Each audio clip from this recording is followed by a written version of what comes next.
everyone, welcome to another exciting episode of Dayspring Discussions. I'm your host, Sean McGahee, and this is the show we talk about movies, TV, sci-fi, fantasy, comic books. I am joined today by Red Dayspring herself, Miss Lisa Locke McGahee. Say hello, Lisa. Hello. Alright guys, so on today's show we are talking X-Men. That is right. As I've said before and I'll say it again, this show has an X-Men reference name to it. So every time there's X-Men news, I like to get on it and talk about it and just basically geek out about it. Every little single detail about it. Lisa, you ready to rock? I'm ready. Alright guys, so yesterday, fans got something they had waited a long time for. On Ryan Reynolds' Twitter and Instagram page, he posted the first look at Josh Brolin as Cable, and with the tagline, "We all have that one grumpy, heavily armed uncle from the future. Hashtag premium cable, hashtag maximum asshole." So this is something fans have been waiting for a long time for. Of course, the character of Cable, a longtime fan favorite. People have been wanting this character in the X-Men franchise all the way back to, X3 and X2 and all of that. So we're finally getting him. Josh Brolin playing him in the Deadpool sequel coming out June 1st, 2018. The film is going to be directed by David Lynch, who was the co-director on the first John Wick film. Returning as well is going to be Leslie Uggams, as Blind Al, Marina Baccarin as Vanessa, Brianna Hildebrand as Negasonic Teenage Warhead, and Stefan Kapik is voicing Colossus like he did in the first one. TJ Miller is still rumored, not sure if he's actually going to be back in the film, but it is confirmed that Karan Soni is back as Dopinder, the taxi driver. No way. So he's going to be back as well for that. Now this comes just a week after Fox premiered the first look at Domino, played by Zazie Beetz in the film. So this film coming together nicely. We got the two new characters coming in here, seeing what they're going to look like. Of course, I think Cable is probably the bigger news of it all, but we're getting to look at these characters. As a reference, Lisa, I'm going to put you on a test. You ready for this? Okay. Okay. So, we've been following, Deadpool for a while, this sequel, talking about Cable, on top of all the other times I've referenced Cable. And rather have me sit here and tell you his origin story, I'm going to have Lisa try to tell me his origin story based off all the times she says I don't listen to her. Go. Okay, me not remembering all the details of his origin story. But I tell you it so many times. I've told you so many times his origin story. Well, I know that he came from the past. Like he came from the future. He went back. He's from the future. Correct. He went back to try to save the world or something. Okay. I don't exactly remember all the specific details. I know he came from the future. Okay. Back to the past, and that he is related in some way to Scott. Okay. I think, is he their kid or his brother? This is exactly what I wanted. It's so fun. It's so fun. He's either their kid or he's another Summers brother because there's like a zillion of them, it seems like. I can't remember if it's the kid or the brother. Can I tell you how much I'm enjoying this right now? But either way, I know that he went back into the future or into the past. Back to the future. To try to save something, but it ended up it's never exactly. Okay, how it's we'll do something about death. Was there like a virus or something? Or? You're close. See, I listen. Okay, that's way better than you could have done about anything that I want you to listen to me. We'll make this a quick quiz show. Okay. He is the son of Scott and Jean. Kind of. Scott Summers and Madeline Pryor, who is a clone of Jean Grey. Okay. And he was sent to the future as a baby because it was something to do with aliens. Apocalypse infected him with a techno-organic virus. See, I knew there was a virus involved. I knew it. That was going to kill him, so he sent him to the future to try to save him, and then he came back to the past once he had grown up because they needed him. He wanted to stop Apocalypse from ruining the future. Okay. Got it? Sure. See? Okay. That was fun. That was a lot of fun for me. I like that. That was good.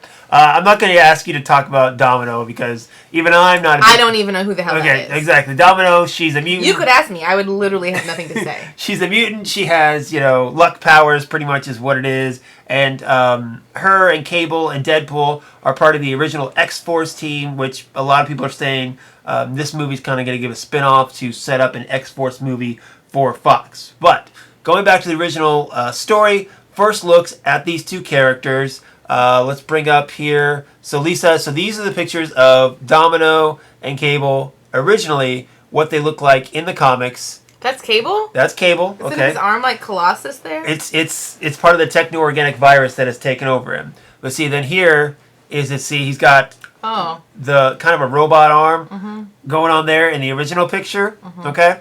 So then we'll go back here. So let's just focus on Domino first.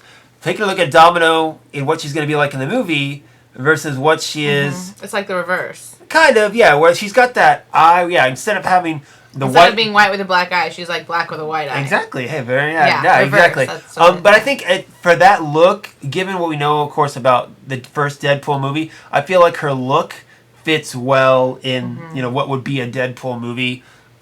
So there, I think it looks fine. I think it'll fit well. I'm really kind of impressed with Cable because really they kind of nailed it. I think, in my opinion, the eye, the scar, the hair. Of course, you got like the robot-like arm. You see the teddy bear hanging from his. I'm going to get to that in a sec. Now, up his neck here, you see how it's going up as well, and that's the techno-organic virus probably that's still killing him slowly is what it is. Because Cable was the whole reason Apocalypse affected him with the virus is that he was to become a very powerful mutant, and he wanted to stop that, so he infected him with the virus. So Cable should be like uber powerful, like Professor X, Phoenix style power, but he uses so much of his psychic power to stop this virus from killing him. He's never going to reach his full potential, is what it's all about. But in any event, I love the way it looks. So getting the teddy bear, okay, people are saying that this is a hint at the character known as Hope Summers. Now, I'm not going to ask you to say who Hope Summers is, okay? Good, because I don't. So, just a little FYI on that, just a quick little brief. After the events of House of M, Scarlet Witch changed reality to where 90% of the mutant population was either depowered or dead, okay? And there were no new mutants being born. Mutants were an endangered species. A lot of mutants fled to the X-Mansion for sanctuary. And then one day, a new mutant was born, a baby, and everyone was after this mutant child. The anti-mutant humans, led by Graydon Creed, which I think were Friends of Humanity, is the name of them. Of course, the X-Men. You had Mr. Sinister and the Martyrs. You had Magneto's acolytes. They were all after this kid. And Bishop, one of the X-Men, believed that this kid would actually trigger the future he came from, which, again, was apocalyptic future. So he was hell-bent on killing this child. So much like how Scott sent his son to the future to protect him, to be able to grow up, he entrusted his son with Hope, with this child, to take her into the future and to grow up and, to have a life. And then when she's ready, come back and be the mutant savior. Now, if you want to know more about that, hit up we'll call the Messiah trilogy is what it is. You got X-Men Second Coming, Messiah War, and Messiah Complex. Great little trilogy all about the character Hope Summers in that. So people are saying this teddy bear that we see in the picture here is maybe perhaps he did raise a child known as Hope Summers. Okay. Kind of what they're hinting at. Kind of what people say that they're hinting at. But other than that, this is him. I think he looks awesome. Josh Brolin, as far as when they cast him, I thought they did a great job. Just the roles he's had in the past makes me believe more than anything that he can definitely pull off the role of Cable. I'm very curious what it's going to be like because, in my opinion, they're Deadpool and Cable. The reason they are so popular together is because they're a yin and yang. Cable is this serious, soldier from the future who's all about his mission, where Deadpool, of course, is the jokey-joke guy. It's kind of, I would compare it almost to Lethal Weapon. Mel Gibson and Danny Glover. I feel like it's going to be kind of like that buddy cop thing going on. Well, anybody who's in the scene with Deadpool, it comes off as like a buddy cop thing, really. I mean, because Ryan Reynolds, just the way he Yeah. He's so good at Yeah, you're that. gonna have the serious one and the funny one, the good cop, bad cop kind of stuff like that. So, but yeah, overall, this picture popped up yesterday, and I was excited to talk about it. I think it looks awesome. I can't wait to see the first trailer. That's going to be so cool. So, anything else you want to talk about? No, I think it looks awesome. Cool. All right, so moving on to our second X-Men story of the day. According to the website, that hashtag show reports that they are still casting parts for the upcoming X-Men Dark Phoenix movie, which is set to hit theaters July 15th, 2018, just a little over a month after Deadpool 2. Recently, it said that Coda Eberhardt and Scott Shepard have reportedly joined the cast as a character known as Luna and Dr. Jean Grey. So, the Eberhardt actress is set to play the character Luna, who is believed to be a code name. The actress made her film debut in last year's The Persian Connection.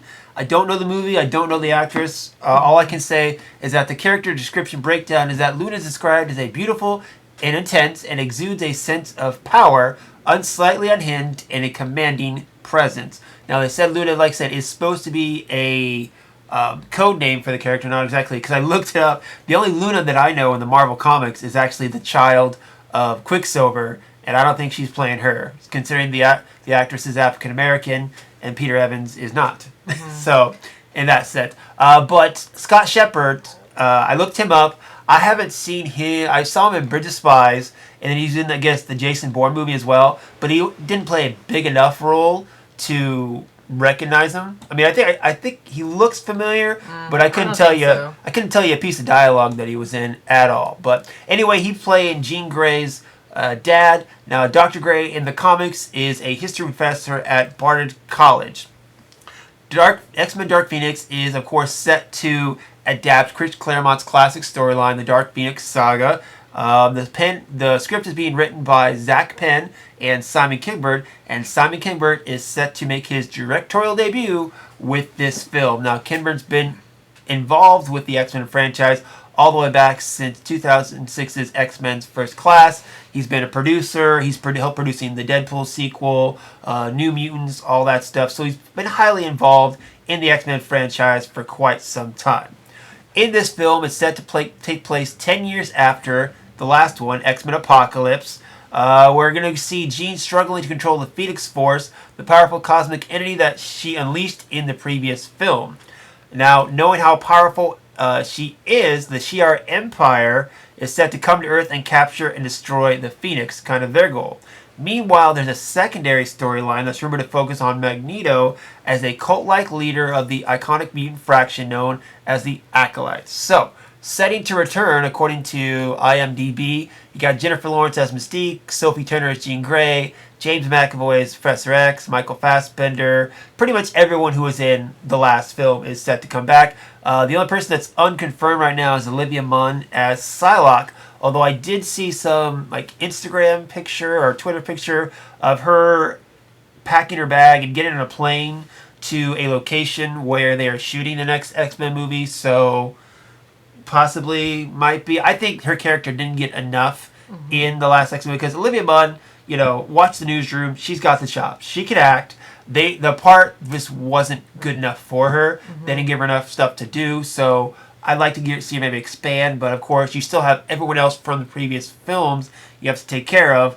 I don't know if you're going to have time to take care of this character as well, but especially since the focus hopefully is going to be on Jean Grey. So more casting as well they're talking about that's upcoming for the film is that Evan Joel Gate, I know I mispronounced that, and Greg Lowe are set to be negotiated to reprise their roles as Toad and Ink, who were in X-Men Days of Future Past. They were in that scene where Mystique was freeing Havoc and the other mutants. So they're set to reprise that role. So filming has already begun on this film, but they're casting as they go. So really what I want to comment on in this is, first off, the secondary storyline with Magneto. Because I feel like they tried to take a crack at the Dark Phoenix saga back in Last Stand. But they combined that with another classic X-Men storyline, The Cure, which was the first storyline Joss Whedon did in Astonishing X-Men. And in doing so, I think they totally messed it up. With this one, I want them to solely focus on the Dark Phoenix saga, and I think the secondary storyline is going to muddle it up. What do you think? I mean, I agree. I think that was part of the biggest problem with The Last Stand, was that there was two different... They were trying to tell two different stories. So why they're doing that again, I don't understand. I feel like, okay, so it's kind of like how they made Mystique such an important part of these last couple of X-Men movies because it's Jennifer Lawrence. Now I feel because you have the main three, Jennifer Lawrence, James McAvoy, Michael Fassbender, and Nicholas Hoult could be considered the fourth one. They're trying to fit them into the storyline. They're trying to make them important parts. Like, for me, of course, X-Men was... Magneto was nowhere in the original Dark Phoenix saga. He was gone, I think maybe presumed dead, whatever. He wasn't in it at all. So when they announced Dark Phoenix and they were talking about potential cast coming back, I'm like, okay, we really don't need Michael Fassbender because, Magneto's not in the storyline, and we saw him walk away at the end of the last film. Mystique could be there because we saw her training the others at the end of the last film, but again, she's not in the Dark Phoenix storyline either. So I feel like this is another way for them to shoehorn Michael Fassbender into the film, or Magneto into the film just because it's Michael Fassbender. I guess, but I mean, what are the acolytes? So the acolytes are his followers. So the two most famous acolytes, one of them, Amelia Voight, I think is her name, was a former lover of Charles Xavier. And then the other one was Cortez. Now these are mutants who believed in Magneto's cause and sought him out to be his followers, pretty much. And Cortez actually, when meeting Magneto, kind of realized he wasn't the person he thought he was, and then tried to kill him, actually. So... Again, I don't know if they're going to play out that storyline. So, you think they're going to make the acolytes this Toad and Ink and Psylocke? Could be. You think that's what the route they're going to go? I could see them doing that, actually. I didn't think about it until you just said it, honestly. I mean, if those characters are going to be returning, those are all characters that... Borderline, can go on the bad side. Like, I mean, if anyone's going to... Of the characters that are listed... And that they're the ones I would think most likely would be his acolytes, I guess. Okay. But I agree. I mean, they could add other people to it as well. I mean, the character, like I just mentioned, of Cortez was a great character. We'll see if they cast him like. But again, I want the Phoenix, the center of this, to be on, So Dark I mean, Phoenix. unless what they're planning on doing, I mean, unless this is not really a secondary storyline, but if they're going to have it, they're kind of in the background, but. In the sense that when the Phoenix becomes powerful and threatening, that they're the ones that are going to try to take her down. That they team up with the X-Men, perhaps? Or team up with whoever's trying to take her down. I mean, because if, it always becomes... I mean, with the Phoenix thing, if she becomes too powerful, it's like in the other ones, Scott couldn't hurt her, kill her, he loved her. Uh-huh. So... You have to get somebody else who's willing to take her down, even though it's her. Like, he won't... I mean, Magneto is one of those people that wouldn't even second guess it. He would take her down in a second if it meant... Yeah, and Psylocke is a powerful psychic as well. Mm-hmm. So she might be able to help go toe-to-toe with Jean. Yeah. I mean, Magneto's perfect... They've had him play that role before when he tried to kill Raven because he wanted... I mean, he's exactly the kind of person that they would use in these films to take down the Phoenix when she starts to get too powerful. There we go. I like that aspect. And that way it wouldn't really be like a subplot or a side story. It would be developed throughout the story in order to bring about the end of the film or something like that. Okay. I agree with that. I like that. I like that angle. I like what you're saying. So you brought me more around to that idea. So thank you for that. All right. So the second part of the story I want to talk about is they confirmed that for a while, Jessica Chastain has been rumored to be playing Lilandra, who is the ruler of the Shi'ar Empire. So last week on, I think it was Instagram, there was a picture of her and James McAvoy pretty much confirming that she's in the film, but not confirming her role, actually. So on IMDb, though, it has her listed as Lilandra, not even rumored, but it's IMDb. It could change in a second. So we know she's in the film, where they're guessing she's playing Lilandra. Not quite sure about that, but that's something. So what I want to focus on is kind of the Shi'ar Empire, really, is what it is, and their part in the film, and how, again, it's going to be kind of different from what they're used to. because the Imperial Guard is very different and very more colorful than what we've seen in X-Men movies before. Because I've been talking about it, how I feel like this is Fox's chance to expand into the cosmic realm, much like Marvel Studios did with Guardians of the Galaxy. This is their chance to bring in a lot more characters. Using the Dark Phoenix saga, you can bring in Starjammers, and the Imperial Guard themselves, I think, would be a great way to do that. So Lilandra, if you see in the picture here, she's the one on the top here, and she's got like that black hair kind of. So people are wondering, is Jessica Chastain, who's known for her red hair, are they going to dye her hair black, you think, to fit the character, or just going to put her hair... That character in this picture here doesn't just have black hair. She's an African-American character. No, she's not. She looks she's African-American. She's going to look like that. All right, well, let me get a better picture This of her picture, then. that character is black. All right, give me 1 sec. I'm going to get Lisa a better picture here, guys, so she can take a look and see that she is not African-American. Well, in that picture, she was totally black. I think it was just the way the coloring was in that. Anyway, but I think, just to your point, I think we're past the time where characters have to have the same color hair or the same, or be the same race or be the same anything. Like, who cares? I mean, these X-Men characters, if they are in the comic books, they're not going to make them look like this in movies. It's just like when they did the first X-Men movie, their costumes weren't like yellow and fluorescent. They were black. They were muted. They were designed to fit in a more modern world. Okay, well, and I totally agree with that.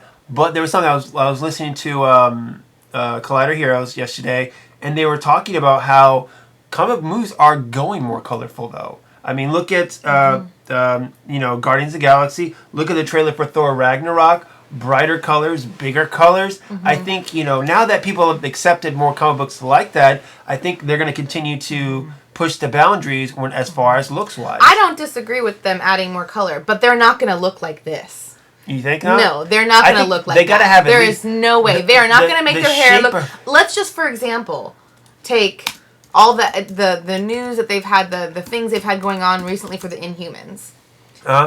In that case, they, I think, did the most that I've ever seen in a comic book type thing, and to make them look like they do in the comics. And they look freaking ridiculous. Everyone's been commenting on how they look ridiculous with that weird hair and that weird dress, and they look goofy. Like, I think if they try to do that in the films, there's a way to give them interesting, unique costumes, I guess you could say. Make them colorful without making them look like this. I got a picture up here of the Guardian, guys. So, Gladiator, excuse me. And so Gladiator, if you, for those that don't know, of course, has a red outfit, purple skin, and then a mohawk. And I'm just like, can you imagine seeing that character on screen? If they do the characters, try to make them look like in the film, like they do in the X-Men animated series, people will laugh them off the screen.